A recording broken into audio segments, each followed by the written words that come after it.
Hey guys, welcome back to my channel. If you're new here, my name is Anna and I make New York City based adventure videos spiked with love and positivity.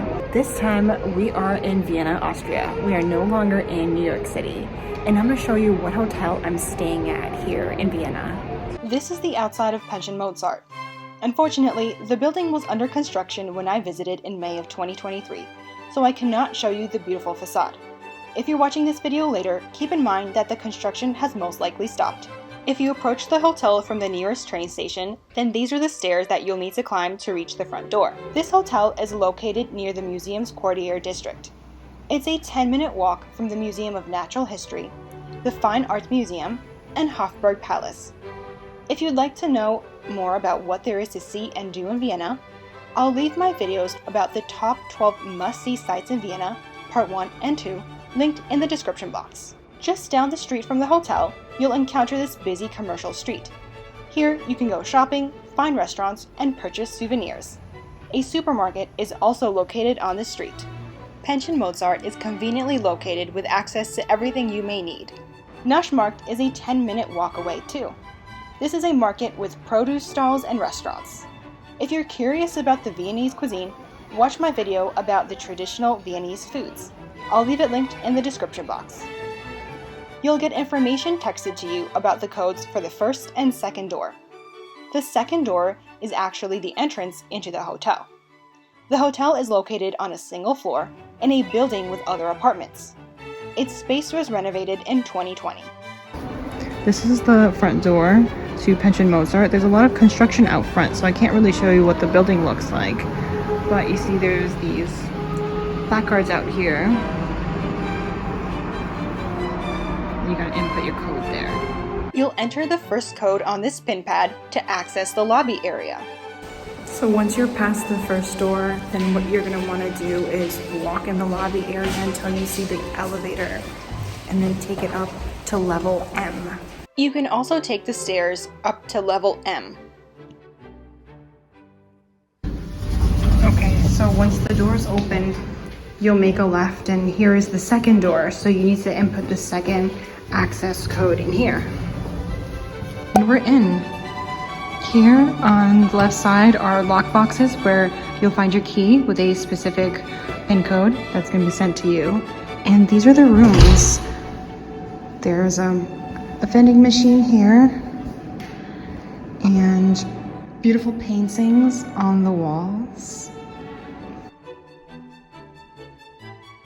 Here are the rooms. And to get into your room, you're going to need a key card. So you'll just tap your key card right here and you'll be in the room. Getting inside your room is a little bit like doing an escape room, except the opposite, because you're trying to get into your room rather than out of an escape room. But the reason why I say that is because there's so many codes that you have to input and little things that you gotta do to open these doors before you can get into your hotel room. The instructions that will be sent to you via a text message are the access code to the first door, the access code to the second door, and the code that you'll need to access the lockbox where you'll find your key card. So when you walk in, there's a nice shoe rack on the ground and a coat rack. Greatly appreciated, it's much needed. I'm walking straight down. The bathroom is on the right side, and it's a big bathroom. It's super nice. Heated towel rack here on the side. Very European and comes in so handy.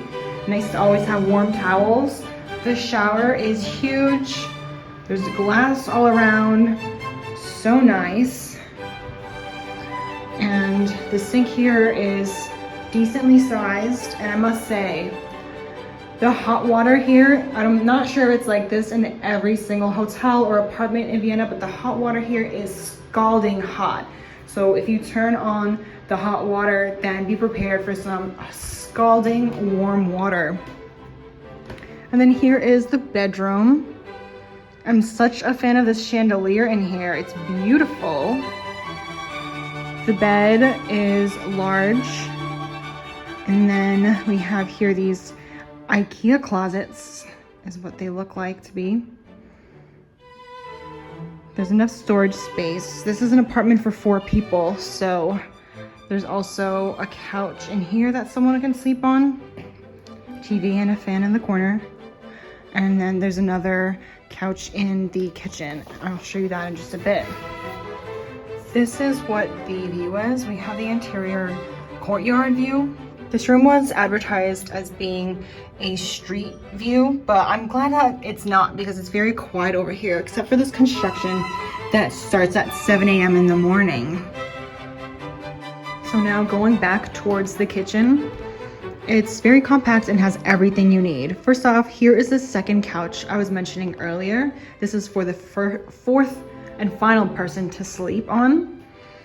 Here there's a nice fake plant and a lamp. Really big dining room table with 4 chairs that are very comfortable, by the way. If you're traveling with children, there is a seating for the child right there as well. And then here you pretty much have everything. This is a fridge freezer combo. You got your sink, again with that scalding hot water. There's a toaster. There is a kettle and a coffee maker. You got your microwave up here. And then a dishwasher. So that's nice. No doing dishes while on vacation. And then in here, you basically have all sorts of utensils. A hot plate here, very easy to use.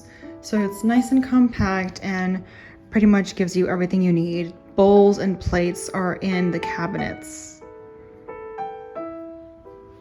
One thing I would say this hotel room is missing would be a full-length mirror, and that could go over here on this wall. It's right next to the front door.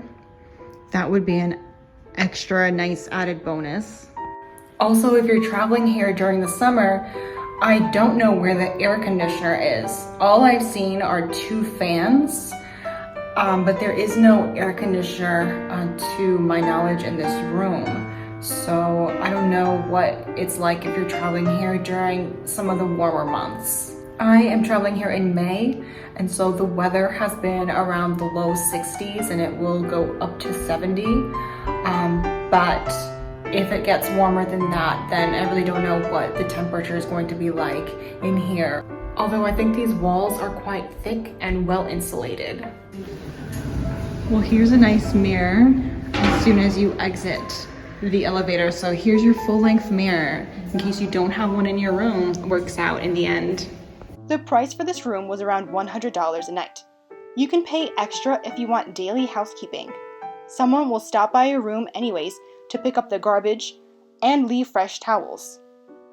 The fresh towels will come every 3 to 4 days, and the garbage will be picked up almost daily.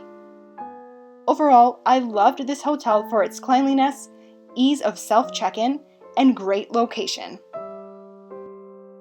So that's it for the tour of Pension Mozart, the family room that sleeps 4 people. I hope you found this video to be informative and helpful. If you did, please leave a like, a comment down below, subscribe to my channel for New York City based adventure videos and international trips like this one. I look forward to hearing from you and seeing you in my next video.